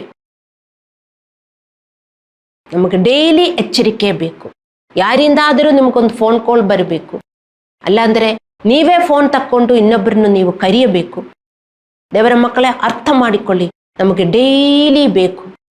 ಇಲ್ಲದಿದ್ದರೆ ನೀವು ತುಂಬ ಸುಸ್ತಾಗುತ್ತೀರಿ, ನೀವು ದಣಿದು ಹೋಗ್ತೀರಿ ಮತ್ತು ಪವಿತ್ರಾತ್ಮನನ್ನು ನೀವು ದುಃಖಿಸುತ್ತಾ ಇರ್ತೀರಿ ಅಂತ ಅರ್ಥ ಮಾಡಿಕೋಬೇಕು. ಸೊ ಪ್ರಾರ್ಥನೆ ಇನ್ನೊಂದು ಮುಖ್ಯವಾಗಿದೆ. ನಮ್ಮ ಆಧ್ಯಾತ್ಮಿಕ ಯುದ್ಧವನ್ನು ಗೆಲ್ಲಲು ನಾವು ಪರಸ್ಪರ ತಿಳುವಳಿಕೆ ಮತ್ತು ಶಕ್ತಿಗಾಗಿ ನಾವು ಪ್ರಾರ್ಥಿಸಬೇಕು. ಎಫೆಸದವರಿಗೆ 6:18-19, ರೋಮಪುರದವರಿಗೆ 15:5-6. ನಾವು ಈ ಸತ್ಯವನ್ನು ಎಂದಿಗೂ ನಿರ್ಲಕ್ಷಿಸಬಾರದು. ಪಾತ್ರಿಗೆ ಸಹ ಪ್ರೋತ್ಸಾಹನ ಮತ್ತು ಪ್ರಾರ್ಥನೆಗಳು ಬೆಂಬಲ ನೀಡುವ ಜನರು ಬೇಕು. Pastors should have A supportive system. ನಿಮಗೆ ಸಪೋರ್ಟಿವ್ ಸಿಸ್ಟಮ್ ಇರಬೇಕು, ಪಾಸ್ಟರ್ಸ್ಗೂ ಇರಬೇಕು. ನೀವು ಪಾಸ್ಟರ್ಗೆ ಒಂದು ಸಪೋರ್ಟರ್ ಆಗಿರಬೇಕು. ವಿಶ್ವಾಸಿಗಳೆಲ್ಲರೂ, ಆ ಚರ್ಚಲ್ಲಿ ಬರುವ ಎಲ್ಲ ವಿಶ್ವಾಸಿಗಳು ಪಾಸ್ಟರ್ಗೆ ಸಪೋರ್ಟ್ ಆಗಿರಬೇಕು. ಪಾಸ್ಟರ್ನ ಕಾಳಜಿ ವಹಿಸಬೇಕು, ಪಾಸ್ಟರ್ಗೋಸ್ಕರ ಪ್ರಾರ್ಥಿಸಬೇಕು, ಪಾಸ್ಟರ್ನ ಸೇವೆ ಮುಂದುವರಿಸಬೇಕು. ಏಕೆಂದ್ರೆ ಪಾಸ್ಟರ್ಗೆ ಇದೇ ಕೆಲಸ. ಚರ್ಚಲ್ಲಿ ಬರುವವರಿಗೋಸ್ಕರ ಕಾಳಜಿ ವಹಿಸುವುದು, ಪ್ರಾರ್ಥಿಸುವುದು. ಅದು ಮುಂದುವರಿಸುತ್ತಾ ಇರಬೇಕಂದ್ರೆ ನಿಮ್ಮ ಪ್ರಾರ್ಥನೆ ಬೇಕು, ಅಲ್ಲವೇ? ಅವರದು ಮುಂದುವರಿಸುತ್ತಾ ಇರಬೇಕು. ಅವರಿಗೆ ಹೋರಾಟ ಇಲ್ವಾ?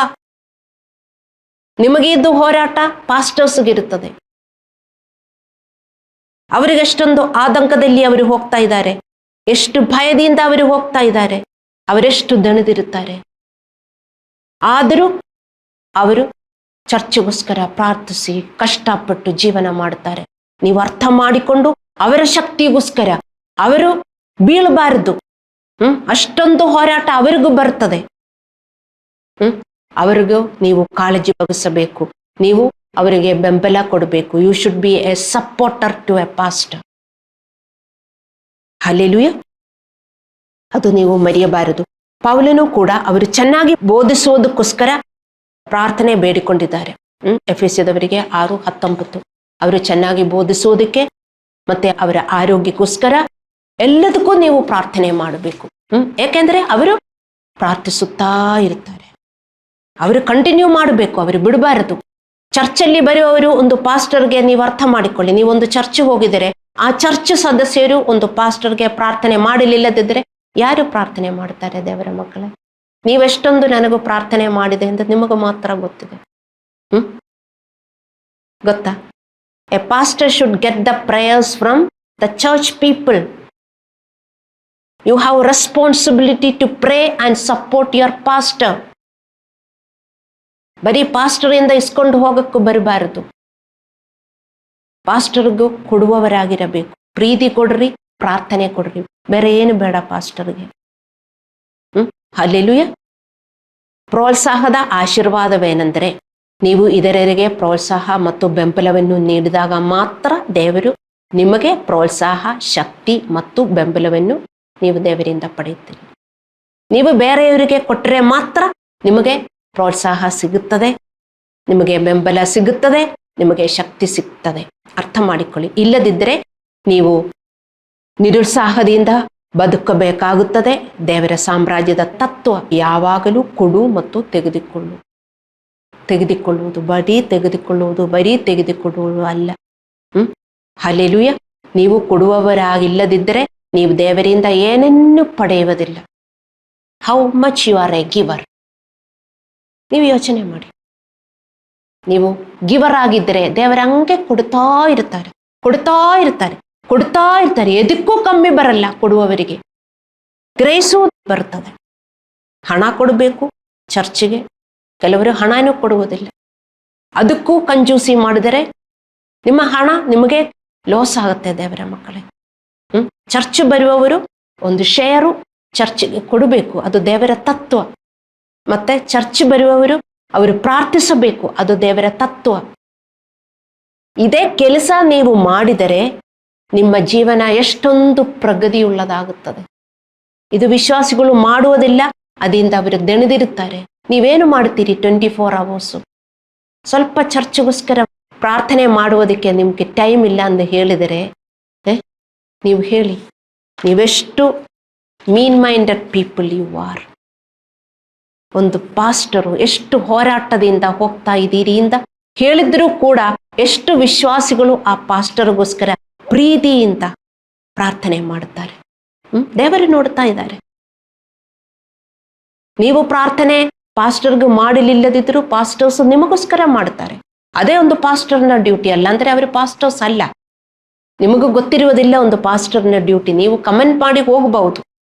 ಅವರ ನೋವು, ಅವರ ಹರ್ಟು ನಿಮಗೆ ಗೊತ್ತಿಲ್ಲ. ಯಾವ ಚರ್ಚಲ್ಲಿ ನೀವು ಹೋಗಿದ್ದೀರು? ಒಂದು ಚರ್ಚಲ್ಲಿ ನೀವು ಮೆಂಬರ್ ಆಗಿದ್ದರೆ ಆ ಚರ್ಚ್ ಪಾಸ್ಟರ್ಗೋಸ್ಕರ ನೀವು ಪ್ರಾರ್ಥಿಸಕ್ಕೆ ಯು ಆರ್ ರೆಸ್ಪಾನ್ಸಿಬಲ್. 1 ಬಾರಿ ಅಲ್ಲ, 2 ಬಾರಿ ಅಲ್ಲ. ಎಷ್ಟು ನೀವು ಪ್ರಾರ್ಥಿಸುತ್ತೀರೋ ಅಷ್ಟೊಂದು ದೇವರು ನಿಮಗೆ ಆಶೀರ್ವಾದ ಕೊಡುತ್ತಾರೆ. ಯಾಕೆಂದರೆ ಈ ಲೋಕದಲ್ಲಿ ಆಶೀರ್ವಾದ ಮಾಡುವುದಕ್ಕೆ ಯಾರಿದ್ದಾರೆ ಹೇಳಿ? ಎಲ್ಲರೂ ಶಪಿಸುವುದಕ್ಕೆ, ಅಸೂಯೆ ಪಡುವುದಕ್ಕೆ ಈ ಲೋಕದಲ್ಲಿ ಜನ ಇದ್ದಾರೆ. ಎಲ್ಲ ಒಳ್ಳೆಯದಾಗಲಿ, ಪಾಸ್ಟರ್ಗಿದೆ ಕೆಲಸ ಆಶೀರ್ವಾದ ಮಾಡುವುದು. ಅಂಥವ್ರನ್ನು ನೀವೇ ಶಕ್ತಿ ಕೊಡಬೇಕೋ ಇಲ್ಲವೋ ನೀವೇ ಯೋಚನೆ ಮಾಡಿ. ಎಷ್ಟು ಜನ ಪಾಸ್ಟರ್ಗೋಸ್ಕರ ಪ್ರಾರ್ಥಿಸುತ್ತಾರೆ ಅಂತ ದೇವರಿಗೆ ಗೊತ್ತು. ಅವರು ಚೆನ್ನಾಗಿ ಬೋಧಿಸುವುದಕ್ಕೋಸ್ಕರ ನೀವು ಪ್ರಾರ್ಥಿಸುತ್ತಾರೆ ಅಂತ ದೇವರಿಗೆ ಗೊತ್ತು. ಏಕೆಂದರೆ ಈ ಮೆಸೇಜ್ ತುಂಬ ಜನರಿಗೆ ಉಪಯೋಗವುಳ್ಳದಾಗಿರಬೇಕು. ಯೂಟ್ಯೂಬಿನಿಂದ ತುಂಬ ಜನ ನೋಡಬೇಕು. ಅದಕ್ಕೆಲ್ಲ ನಿಮಗೆ ಡಿಸೈರ್ ಇರಬೇಕು. ಮತ್ತೆ ಇದೆಲ್ಲ ದೇವರಿಗೆ ಕೊಡುವುದು. ಮತ್ತೆ ಇದೆಲ್ಲ ಕೊಡುವುದಿಲ್ಲ. ಬರೀ ಚರ್ಚಲ್ಲಿ ಬಂದು ನೀವು ಹೋಗಿ ನಿಮ್ಮ ಡ್ಯೂಟಿ ಮಾಡುವುದು ಮತ್ತು ಬರುವುದು ನೋಡಿದರೆ ಪ್ರಾಬ್ಲಮ್ ನಿಮಗೆ ಗೊತ್ತಿಲ್ಲ ಪ್ರಾಬ್ಲಮ್ ಹೇಗೆ ನಿಮಗೆ ನಿಭಾಯಿಸಬೇಕು ಅಂತ. ಅರ್ಥ ಮಾಡಿಕೊಳ್ಳಿ. ಚರ್ಚ್ ಅಂದರೆ ಯುವರ್ ಬ್ಲೆಸ್ಸಡ್ ಪ್ಲೇಸ್. ದೇವರ ಆಲಯ ಅಂದರೆ ನಿಮ್ಮ ಬ್ಲೆಸ್ಸಡ್ ಪ್ಲೇಸ್. ಅಂಡರ್ಸ್ಟ್ಯಾಂಡ್ ಮಾಡಿಕೊಳ್ಳಿ. ಅಲ್ಲಿಂದ ನಿಮಗೆ ಎಲ್ಲ ಸಿಗುತ್ತದೆ. ಸಂತೋಷ, ಸಮಾಧಾನ, ಒಳ್ಳೆಯ ಜೀವನ, ಆರೋಗ್ಯ. ನೀವು ಪಾರ್ಟ್ ಆಗಿರಬೇಕು.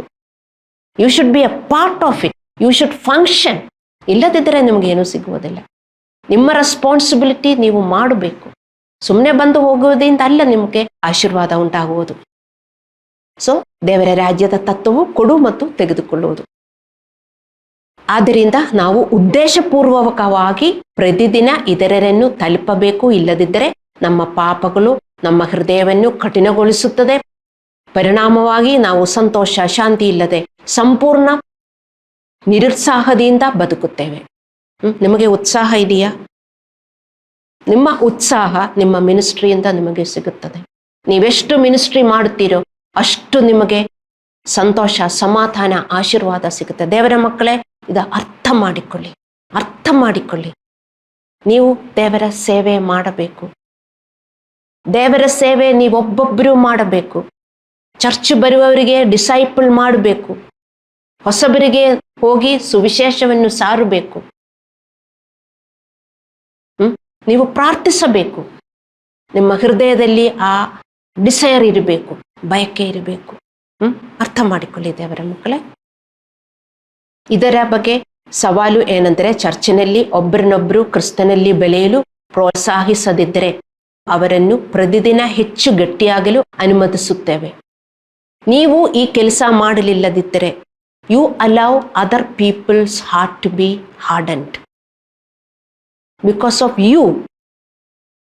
ಚರ್ಚಲ್ಲಿ ಬಂದವರು ಕೂಡ they are losing their salvation because of you. ಪಾಸ್ಟರ್ಗೆಲ್ಲ ಹೋಗಿ ಮಾಡೋಕ್ಕಾಗಲ್ಲ. ಪಾಸ್ಟರ್ನೊಬ್ಬೊಬ್ಬರನ್ನು ಎಬ್ಬಿಸೋಕ್ಕಾಗಲ್ಲ. ಪಾಸ್ಟರ್ ಕೆಲಸ ಮಾಡಕ್ಕೆ ಹೋಗ್ತಾರೆ. ನೀವು ಒಬ್ಬೊಬ್ಬರನ್ನು ಎಬ್ಬಿಸಬೇಕು. ಅರ್ಥ ಮಾಡಿಕೊಳ್ಳಿ.